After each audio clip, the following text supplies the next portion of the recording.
எல்லோருக்கும் வணக்கம். இன்றைக்கி நம்ம சமையலில் 1 கப் கோதுமை மாவு வச்சு அல்வா எப்படி செய்கிறதுன்னு தான் பார்க்க போகிறோம். வாங்க பார்க்கலாம். ஒரு பாத்திரத்தில் 1 கப் மாவு எடுத்துக்கலாம். 2 கப் தண்ணீர் விட்டு நல்லா கையால் கட்டி இல்லாமல் நல்லா கரைச்சி விட்டுக்கலாம். அந்த கரைசலை எடுத்து அடுத்த பாத்திரத்தில் வடிகட்டி வச்சு நல்லா வடிகட்டி மூடி வச்சுக்கலாம். அது 1 மணி நேரம் ஊறட்டும். வேறொரு கடாயை வச்சு 1 ஸ்பூன் நெய் விட்டு முந்திரி வறுத்து எடுத்துக்கலாம்.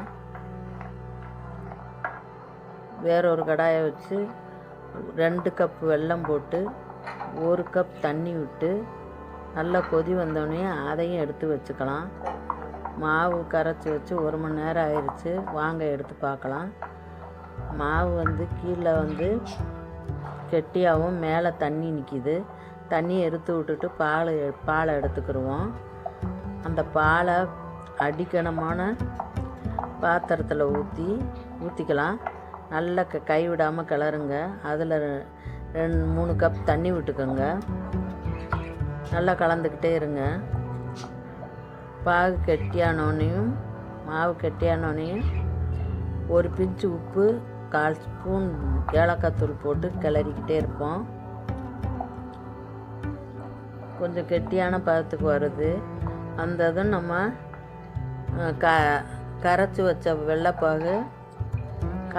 வெள்ளைப்பாகு எடுத்து ஊற்றிக்கலாம். ஊற்றி நல்லா கிளறிக்கிட்டே இருக்கணும். 20 நிமிஷம் கிளறணும். 2 ஸ்பூன் நெய் விட்டு மறுபடியும் கலந்துக்கிட்டே இருக்கணும். நல்லா கடாயில்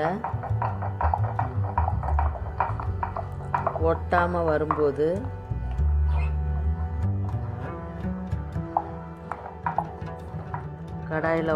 வரும்போது வேறொரு பிளேட்டுக்கு மாற்றிக்கலாம். சுவையான சூப்பரான கோதுமை அல்வா ரெடி. நீங்களும் செஞ்சு பாருங்கள். வீடியோ பிடிச்சிருந்தா லைக் பண்ணுங்கள், சப்போர்ட் பண்ணுங்கள்.